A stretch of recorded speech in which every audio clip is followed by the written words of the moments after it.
I'm angry that we've got a millionaire politician who's never worked a day in the National Health Service telling us what is best for our patients.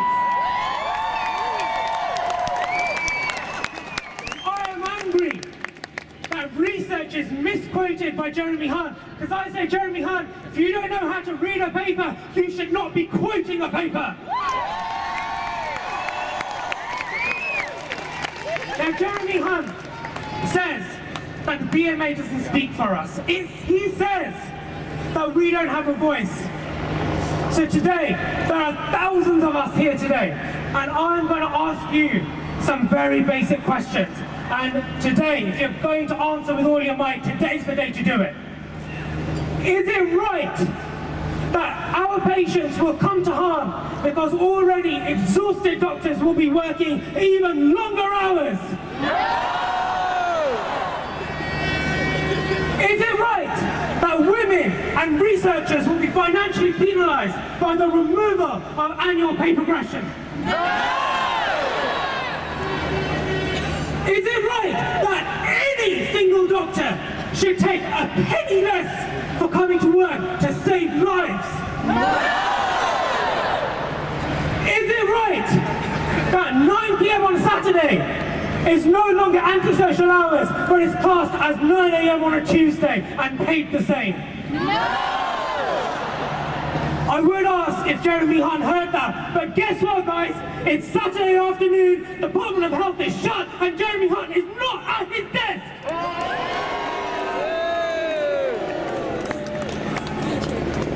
This is a once-in-a-generation march. We do not march for ourselves. We march for our elderly patients who don't have a voice. We march for the medical students who have not even held their first stethoscope. Today, we stand shoulder to shoulder with each other, with our patients and with our country.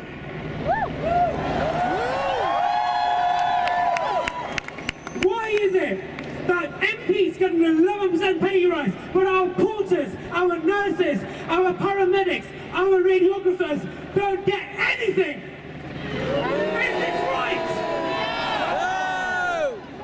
Jeremy Hunt says the BMA doesn't represent us, that the BMA don't speak for us. There are 20,000 of us here today, so let me ask you, do the BMA speak for you? Yeah! I ask, do the BMA speak for us?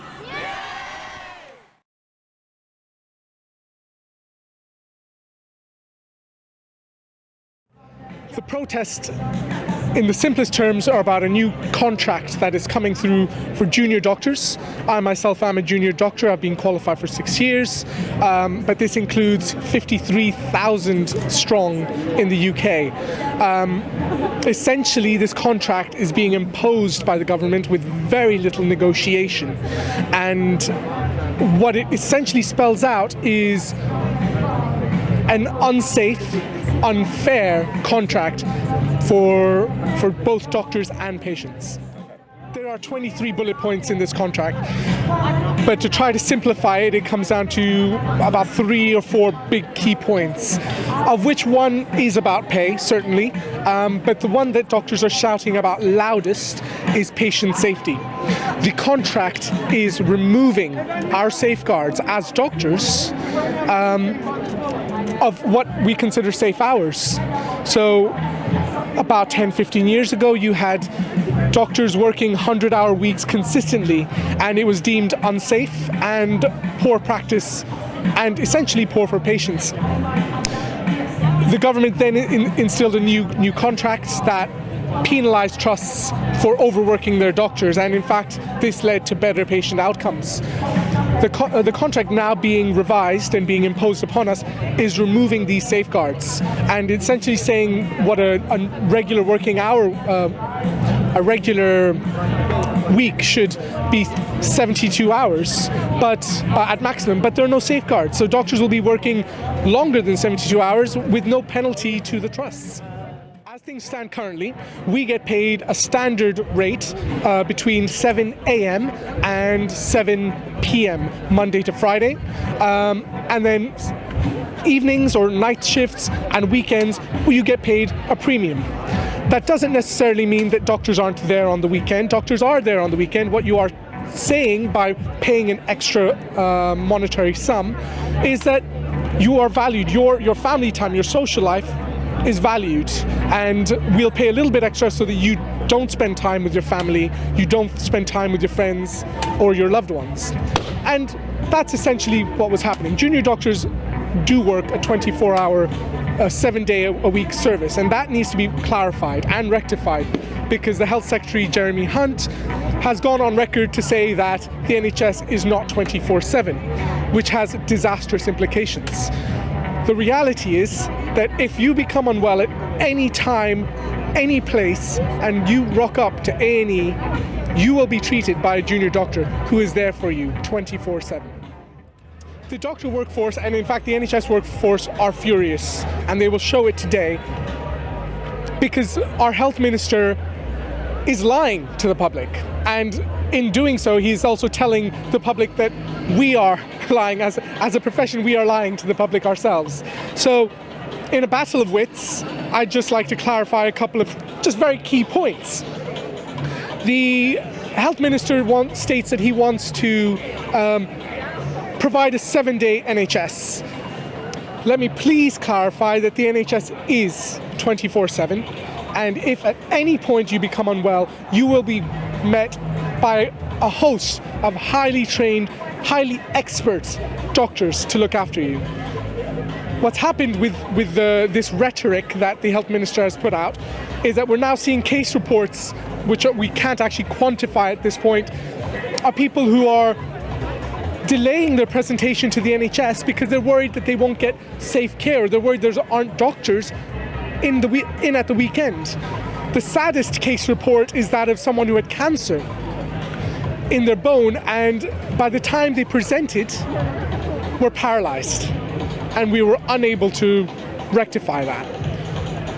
That has serious implications, and the health minister needs to think very clearly about what he's saying to the public. Now, the thing he's saying is we want 7-day services for the NHS. We need to clarify between emergency care and routine care. Emergency care is there and well staffed, fully staffed throughout every single hour of the year. Routine care is another matter. The reality is that routine care, no doctor would argue against having routine care on the weekend. We want that. We want that just as much as Jeremy Hunt does. The reality, though, is that if you want that, that's an extended service. You're trying to get an extended service without putting any more money into the system. What you're essentially saying by increasing the doctor's contracted hours to 90 hours a week is that I want 50% more effort for no extra cost. And that's what's gotten the doctors furious. Because it's not just doctors, this will need to happen across the board. But there's no more money going into the system. So how is he going to get this to happen? He's going to cut the pay. He's going to make you work longer hours, and he's going to cut the pay. I grew up in Sweden myself, which is a socialist nation, and I certainly have my own socialist tendencies. As a personal view, I'm not against subsidized fees for the NHS. What I am against is demoralizing and devaluing a workforce that's only purpose is to look after its society. You know, doctors are not there to do anything else. And I think that is lost on the public, and that would be sad. That's a sad day when the public don't realize that that's what we're here for. An independent international review has rated the NHS as the most efficient healthcare service in the world. And this is only a month or two old. So to claim that it isn't is nonsense, and frankly insulting to the very hard-working NHS staff, not just doctors. That includes nurses, porters, healthcare assistants, radiographers. Every single health worker is affected by this. The reality is that successive governments have been vilifying doctors for, well, at least since I've been a doctor, and certainly probably a decade, if not more. The reality is that the workforce, the NHS workforce as a whole, are are unique in that they are caring. They are not money driven. People do not go into medicine thinking I'm going to make big bucks. People do not become nurses because they think I'm going to make big bucks. People go into these professions because they inherently care about the people in society.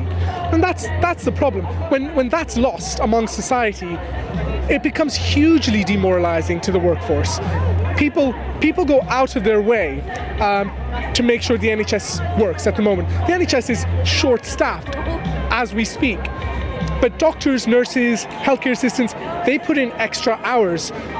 Very recently, because of all the political climate and everything that's going on, someone set up a little counter to just clock the extra hours that some junior doctors are doing. And in a week, a very small fraction who are aware of this counter, clocked up in excess of £300,000 worth of free work, free labour. That because doctors are staying an extra hour, staying an extra 2 hours. I myself stayed an extra 7 or 8 hours last week because people are unwell, things need to get done. And that's fine. We accept that. We accept that as an NHS workforce. We provide our goodwill to look after people. But it shouldn't be taken advantage of. The reality is that out of all specialties, I'm a cancer specialist, or training to be a cancer specialist. Mine is not the most intensive of work, and that was in part one of the reasons that I felt it was an appropriate career choice, along with me wanting to help cancer patients. But even then, I've just come off a 100-hour week where I was the on-call registrar. Aside from the consultant, I was the most senior doctor available to an entire ward of cancer patients, as well as a large encatchment area for which my hospital covers. So I was called in the middle of the night, I was bleeped at ridiculous hours, and regularly for the last week I put in 13 hours a day, and without exaggeration I had 5 minutes for lunch each day. So essentially working 12 hours and 55 minutes a day before I could go home. And then I was also on call over the weekend, which was a 48-hour on call, which starts at Saturday 9 a.m. and it finishes on Monday 9 a.m., where I'm available to the hospital at any time.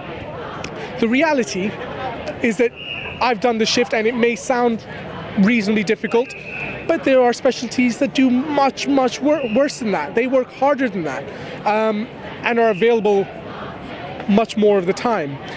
Now, for me, I don't necessarily do this type of shift that often, but the trust gets penalised for it. The trust is financially penalised to make me work this sort of rota, and that is one of the safeguards we're talking about. This is a safeguard that is going to be removed, and therefore the trust could essentially make me work that rota every week without a penalty. That, in reality, is not good for doctors, and it is not safe for patients. First and foremost, I want to clarify this. We are the BMA. The BMA is not a separate entity. Their opinions are our opinions, and that's why you have 18,000 doctors who have come out in force to voice their support for the BMA. Now, what Jeremy Hunt is saying is that the BMA are refusing to negotiate. The reality of the situation is that the negotiations have been going on for a number of years, and there was some leeway being made until at some point there was a turning point where the government said, these are the recommendations. There were 23 recommendations. We will not negotiate on these aside from one. So there were 22 non-negotiable points, and of which one was negotiable. This is at the point at which the BMA said, this is not a negotiation, this is an imposition, and walked away from negotiation. So it is completely unfair and essentially a lie for Jeremy Hunt to say the BMA are not negotiating. What the government are doing are putting an imposition in the form of a negotiation. We're cleverer than that, we're more astute, and what you're looking at is a workforce that is highly motivated and dedicated. We won't shy away from the facts. The reality is that there's not a single doctor here that woke up in the morning going, I want to strike. I want to put my patients' lives at risk. That is not how we work. That is not who we are as a profession. The reality is that we've been pushed into a corner. We've tried all forms of negotiation over a number of years to try to come to terms that are agreeable to both parties. Strike is the last form of action. The reality is that I would strike, and I would strike to the point where agreeable terms were met on both sides. I do that with a heavy heart because I know that there's the potential for patients to be harmed in this situation. We would be supported, and I know that the vast majority of the consultant body are supporting us, by the consultants to hold the fort while junior doctors strike. And in that sense, no patient's life should be put immediately at risk because you have highly trained and highly skilled professionals looking after them. What would happen is the function of daily hospitals would come to a halt because we, as the 53,000 strong, are the workforce. We are the workhorses of the NHS. Nothing will move forward without this work body. And in that case, in that sense, I want to make it very clear, we do not want to put patients' safety at risk. What we want to show is that we are essential and we are vital, and we should be treated well and valued. In today's society, a UK medical graduate will come out of university with a minimum of £50,000 of debt, and that's university debt. That's assuming they paid their own living costs, but the vast majority of university students can't afford that and may come out of university with £100,000 of debt. The average, no, it's not even an average, the starting salary for a junior doctor is £23,000. So this is this is the starting salary. Base salary is £23,000, of which, because of how the trust gets penalised for making them work over hours, that salary can go up to maybe about £32,000 because they work unsociable hours. They work long hours, they work weekends, they work night shifts. Because of that, the junior doctor might see a salary of £30,000 or £32,000 at the cost of their social, personal and family lives. What happens shortly thereafter is an incremental pay that you get with experience. So you may go on to a basic of 28,000 and again get a supplement if you work contractually long or unsafe hours. You get a supplement on top of that. So my own starting salary, 6 years qualified and now a cancer specialist, is in the region of £37,000. Nobody here, there's not a single doctor here that is asking for more money. What we're asking is to be valued, and cutting the pay, which the health secretary is claiming he is not, but I can go into that later. Cutting the pay of junior doctors is not a way of telling them they are valued members of society. He's gone on record to say that we are vital to the NHS, but he's not showing it. These are empty words. What the NHS provides today is far, far superior and far greater and far more encompassing than what it provided 40 years ago.